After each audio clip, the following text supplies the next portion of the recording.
Hoje a gente vai fundo em um livro que dá o que pensar. As Mulheres Estão com Raiva, de Jennifer Cox. A obra parte de uma pergunta bem provocadora. E se a ansiedade, a enxaqueca, a depressão que afetam tantas mulheres tivessem uma única causa, uma causa oculta? A ideia do livro é bem ousada, então bora investigar isso juntos. Bom, para a gente começar a entender esse mistério que o livro propõe, vamos dar uma olhada em alguns dados que são, assim, no mínimo, alarmantes. Olha, os números que o livro traz são impressionantes. As mulheres têm o dobro da probabilidade de ter depressão, 3 vezes mais chances de sofrer com enxaqueca e são 4 vezes mais suscetíveis a doenças autoimunes. E isso, claro, não é uma coincidência, né? Esses dados apontam para uma questão muito séria que precisa de resposta. E a resposta, o diagnóstico que a autora Jennifer Cox propõe, é bem surpreendente. Ela diz que o que a gente está vivendo é uma epidemia silenciosa de raiva, suprimida. Mas, olha só, o ponto aqui não é aquela raiva comum do dia a dia.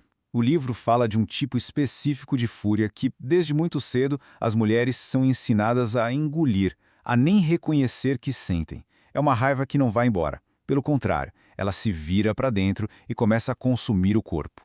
Então, de onde vem essa raiva toda? Segundo a autora, ela nasce de um conflito bem profundo que o livro chama de a grande enganação. A ideia é que, enquanto a sociedade fala que a gente alcançou a igualdade, a experiência diária de muitas mulheres conta uma história bem diferente. Vamos pegar um exemplo que o livro dá, o ambiente de trabalho.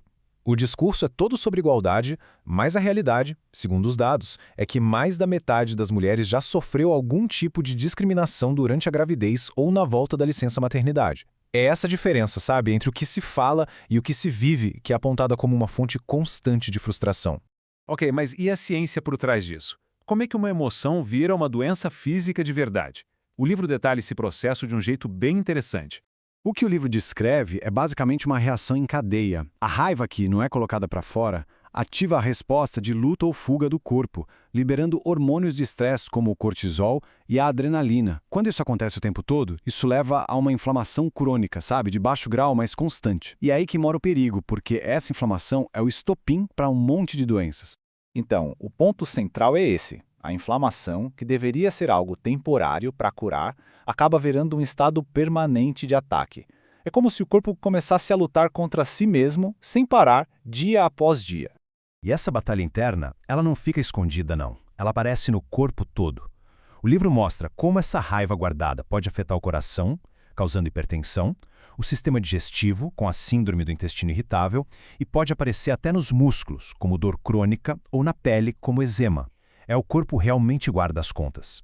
Certo, mas como é que essa dinâmica toda começa? O livro vai lá na raiz do problema, mostrando como esse condicionamento social já começa a moldar tudo desde o berço. Pensa bem, desde muito cedo as meninas aprendem uma série de regras que ninguém fala abertamente.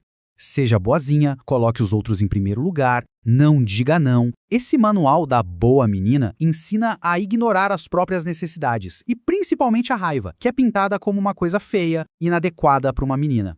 E para ilustrar isso de um jeito bem claro, o livro conta o caso de uma mulher chamada Robin. Para ela, uma vida inteira de raiva que nunca foi expressa se transformou em enxaquecas terríveis que a debilitavam.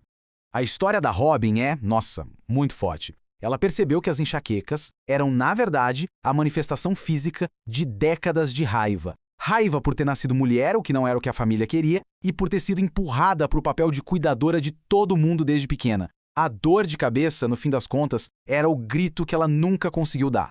Ok. Depois de mostrar o problema, o diagnóstico e as causas, o livro não para por aí. Ele também aponta um caminho, sabe? Os primeiros passos para uma possível cura. Então a grande pergunta é, se a raiva está na base do problema, o que fazer? Como é que se desmonta um padrão que está tão enraizado assim? Como transformar essa força que destrói em algo que cura? E a solução, que fique claro, não é sair por aí tendo explosões de raiva. Pelo contrário, o que o livro propõe é um processo consciente. Primeiro passo, identificar a raiva, que muitas vezes se esconde por trás da ansiedade, da tristeza ou da dor física. Segundo, entender de onde ela vem, tanto das suas experiências pessoais quanto do sistema em que a gente vive.